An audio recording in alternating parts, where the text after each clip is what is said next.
국민의 어려움을 외면하지 말아야. 우리나라는 가계부채 문제가 매우 심각합니다. 국제금융협회 통계에 의하면 지난해 3분기 기준 우리나라의 GDP 대비 가계부채 비율은 100.6%에 달합니다. 국가가 1년간 벌어들이는 돈보다 가계부채가 더 많다는 뜻입니다. 선진국 평균 78%, 50여 개국 평균 65.3%에 비해 매우 높은 수치입니다. 반대로 우리나라 국가부채는 매우 적습니다. 우리나라 국가부채는 GDP 대비 45.9%로 선진국 평균인 131.4%의 3분지 1 수준에 불과합니다. 아래 기사에서도 확인 가능하지만 코로나19 위기에 대응하면서 대다수 나라의 국가부채가 큰 폭으로 증가했고 그 결과 가계부채는 줄어드는 경향이 뚜렷합니다. 반면 우리나라는 국가부채는 조금 늘어난 대신 가계부채는 치솟고 있습니다. 다른 나라들이 곡간을 풀어 국민들을 살리는 동안 곡간이 넉넉한 우리나라는 곡간을 지키기 위해 국민들의 고통을 외면하고 있다는 뜻입니다. 상황이 이런데도 균형재정론에 사로잡힌 기재부는 적은 재정 투입으로 경제적 피해를 최소화했다고 자족하고 있고 야당을 비롯한 확장 재정 반대론자들은 국가부채 증가는 무조건 안 된다는 말만 되풀이합니다. 여력이 있는 국가가 빚을 내서라도 가계 부담을 줄일 것인지 아니면 가계 고통은 외면하고 뒷짐만 지고 있을지는 선택의 문제입니다. 그러나 국민이 없는 국가가 있을 수 없고 국가란 국민을 위해 존재해야 하는 것처럼 평시도 아닌 전례 없는 위기 상황에서 국가는 적극 개입으로 가계의 어려움을 돌봐야 마땅합니다. 엄격한 재정정책을 신봉하던 OECD도 팬데믹 위기 상황을 맞아 긴축정책의 위험성을 경고하고 재정 확장 필요성을 강조했습니다.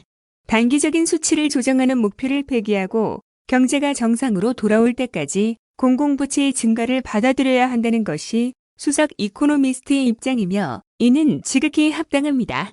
지금이라도 정부가 적극적 확장 재정 정책으로 국민들을 살려야 합니다. 저금리, 저성장, 양극화가 엎친 위에 코로나 팬데믹까지 덮친 마당에 고도 성장기의 국간 지키기식 재정 정책은 시대에 뒤떨어질 뿐더러 본말이 전도된 접근입니다. 국민을 가난과 부채에 내몰고 유지하는 형식적 재정 건전성은 무의미하며 건전한 재정은 그 자체가 목표가 아니라 위기와 경기 침체에서 적극 활용해야 할 수단이자 조건에 지나지 않습니다. 확장 재정은 불가피합니다. 하느냐 마느냐가 아니라 이제는 어떤 방식으로 재정을 확장할 것인지 논의해야 할 때입니다. 다음 페이스북 글 김태년 원내대표님의 자영업자 손실보상 검토 환영 특별한 희생은 특별한 보상을 김태년 원내대표님께서 소상공인 자영업자 영업 손실에 대한 직접 보상을 말씀하셨습니다. 그 필요성에 전적으로 공감하며 서둘러 실행 조치가 이뤄지길 소망합니다. 이미 독일이나 호주, 캐나다 등 OECD 주요국들에서 자영업자에 대한 피해 보상과 임대료 지원이 시행되고 있습니다. 대한민국의 높은 재정 건전성 수준에 비춰 우리도 상응하는 충분한 보상이 있어야 합니다. 이것은 선별, 보편, 논의와는 완전히 다른 문제입니다.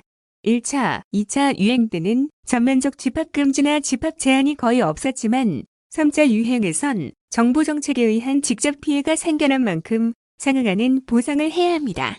특별한 희생에는 특별한 보상이 따라야 합니다. 이것이 공동체의 원칙입니다. K방역은 소상공인, 자영업자들의 희생과 헌신이 없었다면 애초에 불가능했을 것입니다. 아울러 김태년 원내대표님께 간곡히 부탁드립니다. 많은 소상공인, 자영업자분들께선 아예 선별도 되지 않는 사각지대에 계십니다. 사업자 등록도 없기에 그 중에서도 더 어려운 분들입니다. 이분들이 손실 보상에서 배제되고 더 큰 상실감을 다치지 않도록 세심한 조치를 부탁드립니다. 다음은 도전역 눈소식의 재난안전대책본부 비상 1단계 가동 뉴스입니다. 12일 오후 경기도 10개 시군의 대설주의보가 내린 가운데 이재명 경기도지사가 긴급대책회의를 열고 신속한 제설 작업을 당부했다.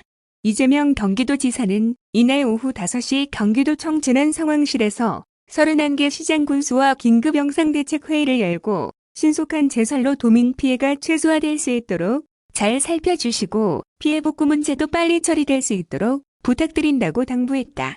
이 지사는 이어 코로나19에 이어 조류독감의 돼지열병까지 겹쳐서 너무 힘든 와중인데 눈까지 내려 공직자 여러분들이 너무 힘드실 것 같다면서 필요한 지원사항 말씀해 주시면 가능한 범위에서 최대한 수용하겠다라고 덧붙였다.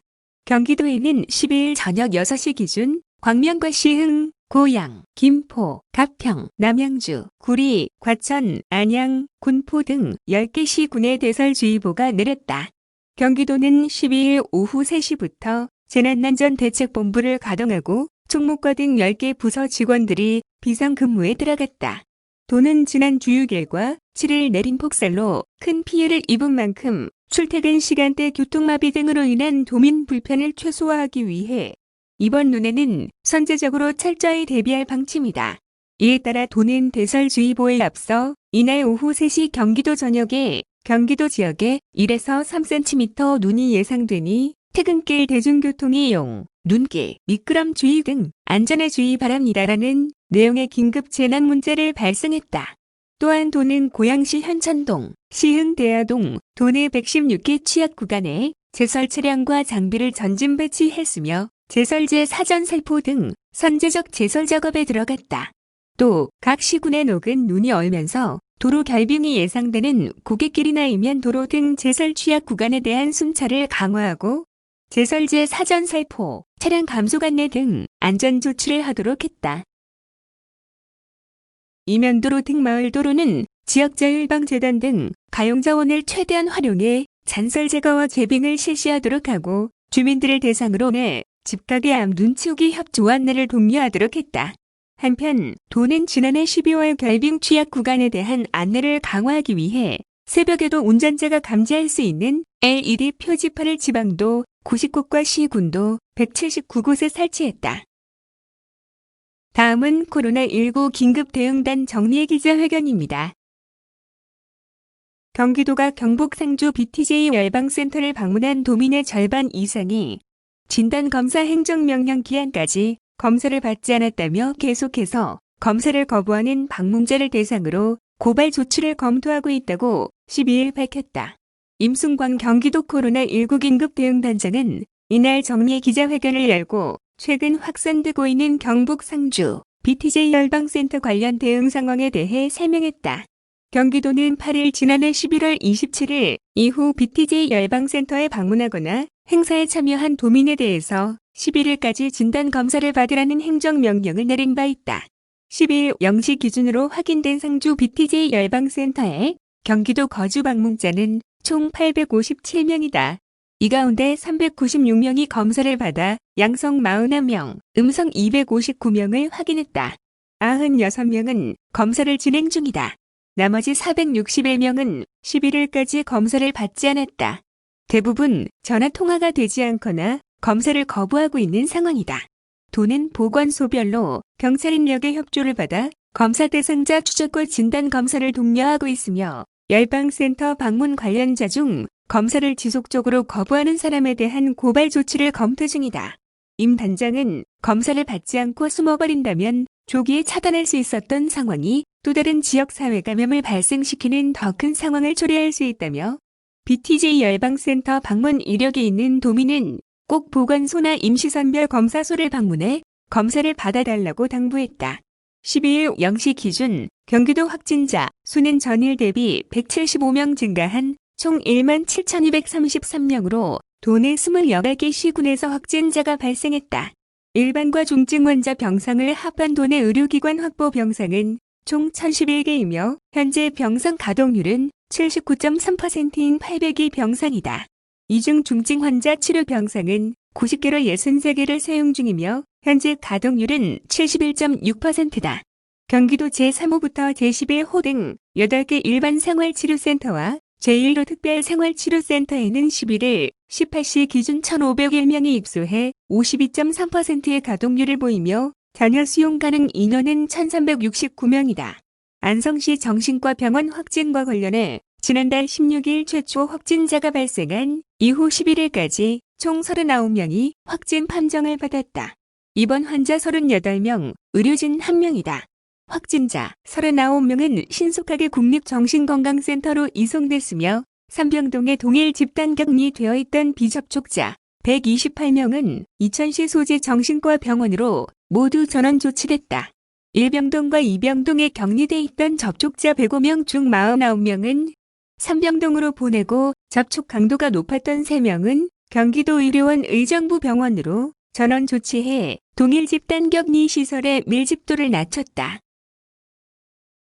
다음은 배달 특급 뉴스입니다.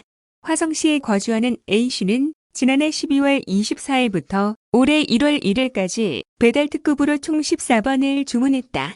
할인 이벤트 기간에만 약 28만 원을 사용하면서 가장 많은 주문을 기록한 우수 고객에 등극했다. A씨는 다른 민간 배달앱과 다른 점을 느끼지는 못했지만 중개 수수료로 고통받는 소상공인들에게 힘이 된다기에 서비스 시작부터 쭉 써왔다며 평소에는 지역화폐를 쓰면서 할인을 충분히 받았고 할인 이벤트 기간에는 매번 다양한 할인이 쌓여서 주문을 계속하게 됐다고 밝혔다. A씨가 사용한 28만 원을 기준으로 보면 배달 특급의 수수료는 2,800원이지만 민간 배달앱의 수수료는 35,000원이다. A씨가 민간 배달앱 대신 배달 특급을 사용함으로써 소상공인들은 32,200원가량을 더 벌게 된 셈. 미 같은 사례를 통해 배달 특급이 소상공인을 위한 착한 소비를 유도하고 있는 점이 입증된 것이다. 100원들 등 다양한 이벤트도 배달 특급 인기몰이에 큰 몫을 하고 있다. 수원시에 거주하는 20대 B씨는 지난해 12월 10일부터 진행한 배달 특급 엑스마켓 경기 100원들에 응모해 현재까지 3번이나 구매에 성공했다. B씨는 매주 목요일 오전마다 100원들에 도전하며 즐겁게 구매까지 성공해 기쁘다며 싼 값에 물건을 사는 것뿐만 아니라 도민으로서 경기도 농식품을 소비한다는 자부심도 들고 품질까지 좋아 만족한다고 전했다. 그런가 하면 배달 특급을 이용하는 소비자와 가맹점주의 미담이 알려지기도 했다. 지난해 12월 동탄맘 카페의 한 회원은 게시글을 통해 딸이 좋아하는 초밥을 집 근처 매장에서 주문했는데 음식과 함께 어려운 시기에 주문해줘서 감사하다는 내용의 손편지가 들어있었다며 모두 함께 힘내자는 응원의 마음을 전했다. 이 게시글을 읽은 회원들은 어려운 시기 함께 돕자, 매장 정보를 알려달라는 등 훈훈한 분위기에 동참하기도 했다. 경기도 주식회사 관계자는 배달 특급이 서비스를 시작한 지 한 달여 만에 소비자들의 뜨거운 반응이 온오프라인을 통해 이어지며 자연스러운 인기몰이가 이루어지고 있다며 이에 그치지 않고 실수익이 늘어난 소상공인들이 가맹점 자체, 할인 등을 통해 다시 소비자에게 혜택을 돌려줄 수 있는 선순환 구조 확립에 힘쓰겠다는 계획이라고 밝혔다. 배달 특급은 지난해 12월 서비스 시작 후 한 달간 총 가입 회원 11만 명, 총 거래액 30억 원을 넘기는 성과를 거둔 바 있다. 재주문율 역시 약 50%가량이었으며 지역화폐 사용률도 67%에 달해 지역경제 활성화에도 큰 도움이 되고 있다.